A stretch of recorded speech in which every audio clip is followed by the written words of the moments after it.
the primary goals that were given to me as part of the family here in Greenback. One of the specific things that were mentioned in the work agreement that we entered into was ushering in a situation of bringing about the eldership here at Greenback. And this morning I want to get into something that I have dubbed the oft overlooked qualifications of elders. We know 1 Timothy 3 and Titus chapter 1, they give us a list of various qualifications or qualities that those who would serve in this capacity ought to bear. And I think sometimes both this passage in 1 Peter 5 and also the passage in Acts chapter 20, verses 28 and following, they kind of get left out of the picture. And so with this, I want us to consider some of the things that particularly this deals with the work itself that is given to those who would serve as elders in the Lord's church. Now this is intended to build us all up and build us all towards a certain mindset, both those who would be interested in serving in this capacity now, and for the younger men to point their arrow in that direction, because the day will never come when leadership is unneeded in the church. And the situation that God has set up is such that the eldership is an important facet of church life and the functioning of the Lord's church. So we'll begin into this passage, and I want you to consider Peter's cause for this exhortation.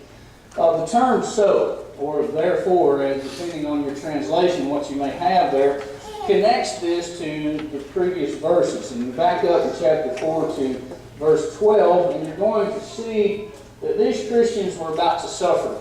They were about to go through some trying times. Now, we know from several different passages in the biblical text that if we live it God's way, there are going to be issues that arise. Jesus made the statement, did he not? That if the world hates you, know that they hated me first.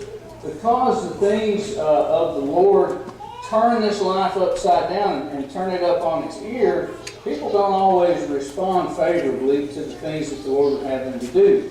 So he says in verse 12 of 1 Peter 4, "Beloved, do not be surprised at the fiery trial when it comes upon you to test you as though something strange were happening to you." So they were about to suffer.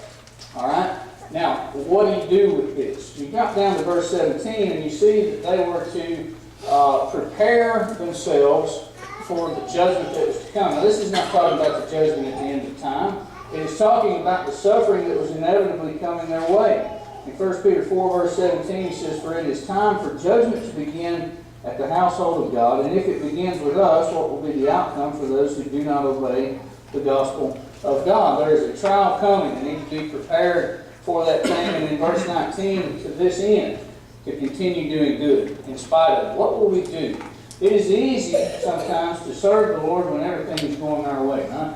But is it not the case that sometimes when the trials of this life descend upon us and things get a little bit tougher on us, we can often lose our connection to God? And that is when, as Peter says in verse 12 there, the fiery trial that is coming, it's coming to test them.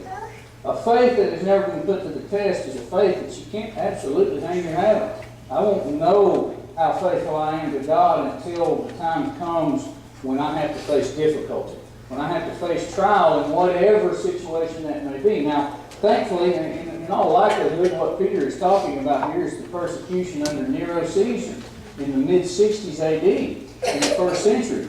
Thankfully, most of us will not endure such a trial as what they did, but nonetheless, we're going to face trials, right?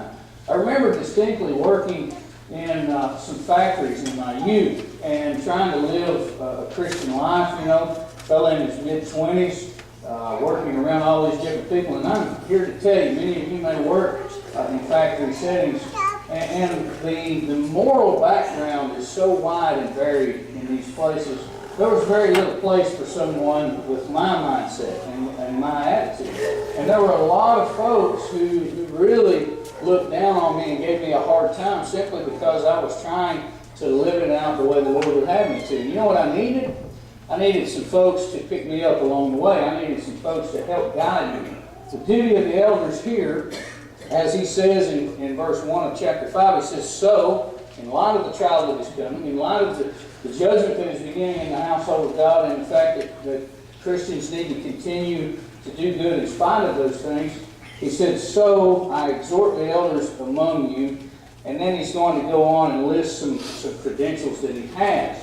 Now this is an interesting thing. Peter apparently served as an elder himself in the church, and there is a wide body of religious people who have claimed that Peter was indeed the head of the church, or the earthly head of the church, and then there was this succession from him on down, investing certain people with authority over all things in the church. Now, Peter, as you go through this and you look at the credentials that he sets forth, it seems that he was unaware of his standing if that was the case. Notice how Peter appeals to them as a fellow elder. Now, an important thing, anytime that you are going to urge someone to do something, if you can establish common ground, you have got a leg up on the competition. Okay? If we have things in common, we tend to cling to one another, right? And if I have something in common with you and you use that and you say, hey, I understand you because I am in the same position, I'm more likely to hear you. And that was how Peter addressed them. He says, I exhort the elders among you as a fellow elder. Also, a second appeal he makes is on the basis of his witness of Christ's suffering. Now, he's talking back over here in chapter 4 about Christ's sufferings, and he says in verse 13, and he says, after telling them not to act as though something strange were happening, verse 13, he says, but rejoice insofar as you share Christ's sufferings, that you may also rejoice and be glad when his glory is revealed. To share in Christ's sufferings is actually a good thing, because that means that we're living it his way. Why does the world hate the Christ? Because he brought about such change. He wanted us to do things in such a different way. And if I promote his aims and his goals, well, I'm going to suffer right along with him. People are going to look at me in a different way. And so he appealed to them, secondly, as a witness of Christ's sufferings. That makes him uniquely qualified to discuss the things that he is giving them to do here. Next, he appealed to his reception of salvation. He is like them. He is one who has been blessed with forgiveness of sins, with redemption. He talks about one who is a partaker in the glory that is going to be revealed. That's all of us. If you are here today and you are in the body of Christ, if you are a child of God, then you are a partaker of the glory that is going to be revealed. So throughout here, Peter appeals to them on the basis of common ground and on the basis of his witness of the sufferings of Christ. But notice, he did not appeal to his exalted position. On the basis of Matthew 16, verse 18, after Peter made his great confession, Jesus made the statement that you are Peter, and upon this rock I will build my church, right? Well, it has been assumed by some that the rock there was Peter himself, but it was not. There were two different terms used underlying that. Peter was Petros, which was a pebble or a small rock, and the word, this rock, is Petra, which is a stone or a slab of stone. And he's pointing back to that confession. So Peter did not appeal to his being, the vicar of Christ here on this earth. Instead, he appeals to them humbly, all right? And he exhorts them. He doesn't wield his authority as to say, hey, listen, I'm Peter, and you're going to do what I tell you to do. So when he does this, it fits well into what he tells them to do after this. What was their commission? Those who would serve as an elder in the Lord's church, what does Peter give us as their work? Sometimes you can say, this man ought to be this or he ought to be that. Another way to look at qualities and qualifications is to look at the work that is given to them, right? What does he say? Shepherd the flock. This is very, very much similar to what you find in Acts chapter 20, beginning in verse 28. There, if you back up to verse 17, you know he's talking to the elders of the church in Ephesus. He calls them to himself in Miletus, and he's going to give them some instructions. And in verse 28, he says, pay careful attention to yourselves and to all the flock in which the Holy Spirit has made you overseers to take care, to care for the church of God which he obtained with his own blood. Shepherd the flock. This is an interesting term. The term for shepherd is from the same root that in Ephesians 4:11 we get the word pastor. Okay?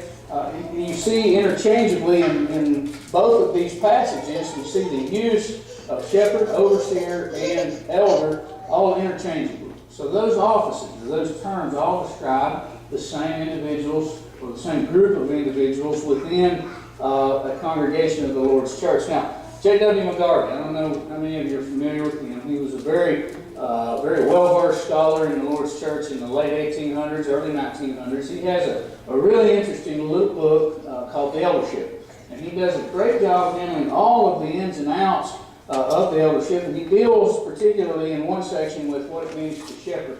And he gives three things. First, they are to keep the sheep from straying. Right? Remember Matthew 18, verses 12 through 14. You have the story about a shepherd who has 100 sheep and one of them gets lost. Right? Well, the first thing that the shepherd does is do everything in his power to keep that sheep from getting outside the fold and getting out in danger in the first place. But in spite of his best efforts, sometimes there'll be one that will stray. Now, what did this shepherd do? Well, he risked everything to go after the one that was lost. He left his 99 that he already had and went after the one that was lost. This says something about the heart of a shepherd towards his sheep. Each one of them, each individual, he could have said, well, I've got 99 left. I'm good. I'll just let that one go. He didn't do that. He wouldn't do that. Would not allow that sheep to just be lost without making every effort to bring that sheep back. So, first and foremost, a shepherd keeps the sheep from straying. Second, it leads them to pastures and to water. You remember Psalm 23, 1 and 2? Steve touched on this Wednesday night, and I really appreciated the handout he gave us too, with some of those terms that are linked together describing attributes of God. Very powerful stuff there. But a shepherd, people understood what a shepherd did. And here's an interesting thing for us, and a humbling thing for us. That so many times we as God's people are described as sheep. You know how helpless sheep are? A sheep without a shepherd is completely and utterly helpless. Notice, if you will, in Matthew chapter 9, verse 36, here Jesus is out preaching throughout the cities and villages, and he says in verse 36, when he saw the crowds, he had compassion for them, because they were harassed and helpless like sheep without a shepherd. So the importance, the significance of a shepherd is brought front and center. A shepherd leads the sheep out into pastures and to water. What's the significance of that? When sheep need fed and they need water, right? Now here obviously we're talking about the bread of life and the waters of life. So that means to me that the shepherd must first know where that is, right? Where do you find these pastures and where do you find this water? That is one of the descriptions of the work of a shepherd. And third, protect them from all harm. When you look in Acts 20, in that passage, Paul is leaving no room to question that there was going to be trouble from both within and without. In Acts 20, verse 28, following that, he says, I know that after my departure, fierce wolves will come in among you, not sparing the flock. And from among your own selves will arise men speaking twisted things to draw away the disciples after them. That is why he told them to take heed to themselves first, right? Pay close attention to yourself. So these shepherds have got to be those that are very self-reflective and willing to look internally before looking externally. So the imperative in this passage in 1 Peter 5 is to shepherd, to do these three things. Keep the sheep from straying, lead them to good pasture and water, and protect them from all danger, both internally and externally. Anything that might come their way. So, how do you do it? Well, exercising oversight. Now, this is a participle. Participles are really interesting parts of speech, and I'm not going to get into an English lesson. Many of you know English far better than I do. But a participle gets its time and its thrust from the main verb that it's attached to. In this instance, it's shepherding. So how does one go about shepherding? Well, exercising the oversight. What does an overseer do?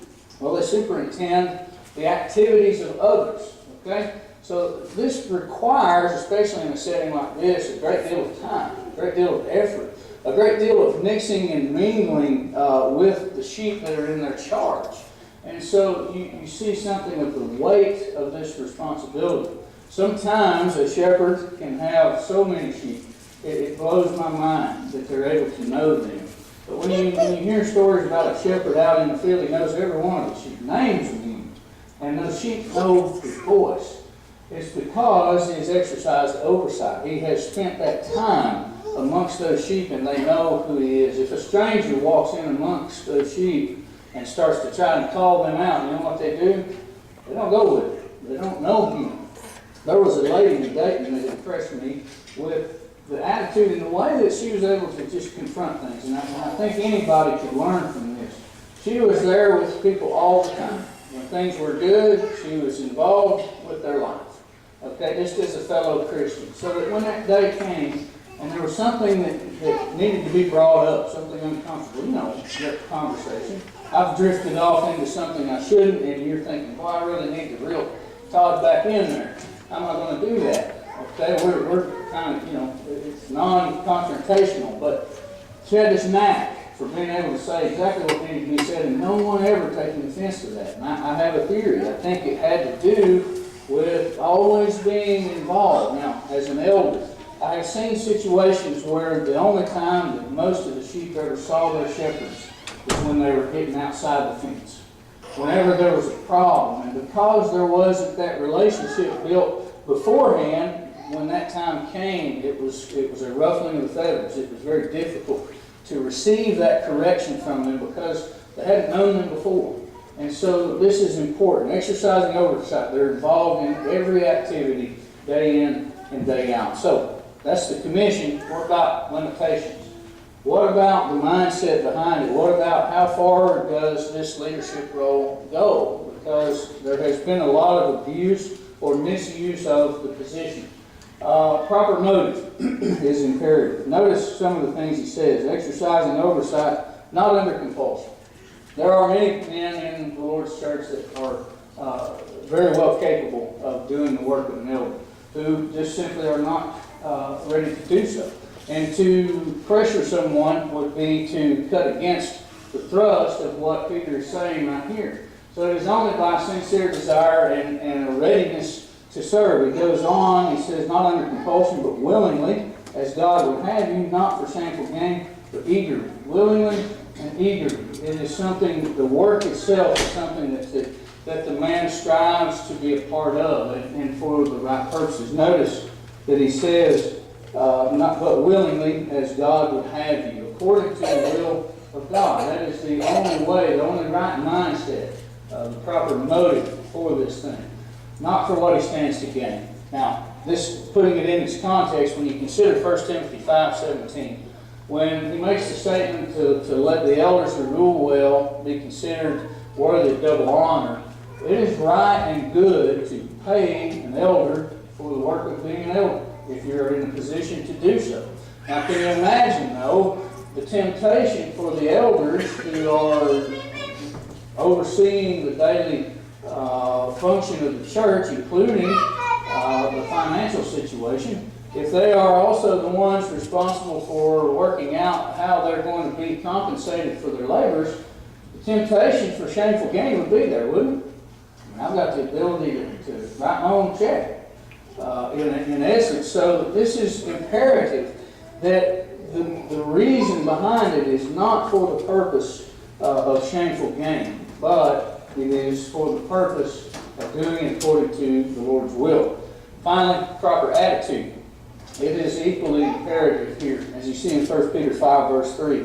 Not domineering over those in your charge, but being examples to the flock. Not dominating those that are under your charge. This is a deposit that has been placed in the hands of these men. Their purpose, again, is to shepherd. That means to protect, to feed, and to keep from straying. So the proper attitude is absolutely imperative. I know of a situation in a congregation where a gentleman was seemingly everything that the congregation would want in an elder. And the day he was appointed elder, he became a wrecking ball. His attitude was one of, I am in charge now. I am largely in charge. He was going to have things his way, and that was just how it was going to be. And almost split the church. And I wondered how that came about in light of these statements. And all of those things in 1 Timothy 3 and Titus chapter 1. Now, chances are all of this is reviewed, but the point is this. As part of the work that's been given me to do, in studying across this, I thought it very important that we bring these things out. Finally, and most important, recognizing that they're subservient to Christ. The number one qualification of any elder or anybody who would aspire to the position is to, as much as possible, imitate the Christ. He is the chief shepherd. It's interesting. This is the term from which we derive our English term, archbishop. So you see the church has one archbishop, as opposed to the systems that are in place in the religious world at large. We have one. And so as under-shepherds, the elders in the Lord's church, they draw their authority from Him. I've heard it said before that the elders in a congregation determine church doctrine, right? Well, I would have to disagree with that. I would say that the doctrine is already determined. It's established in heaven. And as Paul says in Titus chapter 1, verse 9, the elders have the charge and the task of defending that doctrine. Let's just take a look at Titus chapter 1, verse 9 for a moment. In Titus chapter 1, verse 9, he says, he, speaking of the elder, he must hold firm to the trustworthy word as taught. Not establishing the trustworthy word, but holding firm to it. He is clinging to that, so that he may be able to give instruction in sound doctrine and also to rebuke those who contradict it. That is the ultimate function of an elder. All of it pointing towards just looking over the flock and doing so as Christ would have them to do. Everything that we do is supposed to be in imitating God. Ephesians chapter 5, verse 1. Everyone has a different function in that, a different role to play. And so elders are to be respected not for their position, but for their work. Consider 1 Thessalonians chapter 5, verses 12 and 13. This is a powerful passage. And there is a response on the part of those who are serving under any particular eldership. When the day comes when we establish the eldership here at Greenback, there is this mutual respect. There is this functioning that is to take place. He says, we ask you, brothers, to respect those who labor among you and are over you in the Lord and admonish you, and to esteem them very highly in love because of their work. Be at peace among yourselves. Now, when you follow that passage in 1 Peter 5 on through to its conclusion, he finishes out with a notion of mutual respect and mutual submission. Notice 1 Peter 5, verse 5. Likewise, you who are younger, be subject to the elders. Clothe yourselves, all of you, with humility toward one another. For God opposes the proud, but gives grace to the humble. Notice, with humility toward one another, all of you. That including the elders and those who are under their charge. If you're here this morning and you're not a child of God, I'm sorry this was not a more evangelistic sermon than it was. This is all part of building towards a particular end that the Lord has in mind for every congregation of His people. However, it is imperative that we all understand how this functions, how this works. And you young men, aim towards this. We're going to need leaders from now on. We will never come to a place where we do not need people in place, men that are able to serve in this capacity. Young ladies, know that the office of elder, the elder has a responsibility, and his wife has the same. She has a responsibility too. So you work towards being the kind of person that an elder needs as a wife. We need leaders in the Lord's church. We need shepherds. A sheep without a shepherd is lost and in grave danger. So we are thankful that the Lord has established this pattern for us to follow, and we're aiming in that direction. If you're here this morning and you're not a child of God, we would be glad to help you in becoming a child of God. We want to discuss those things. It is the most important decision in your life. We have a chief shepherd who is always there for us, always willing to lead us in the direction we need to go and to save us from all danger. That is the invitation He has extended to us. If you're here and you are a child of God and yet you have strayed and you know you're outside the sheepfold, Why don't you come back in now? The Lord stands ready to receive you, as do we, as together we stand.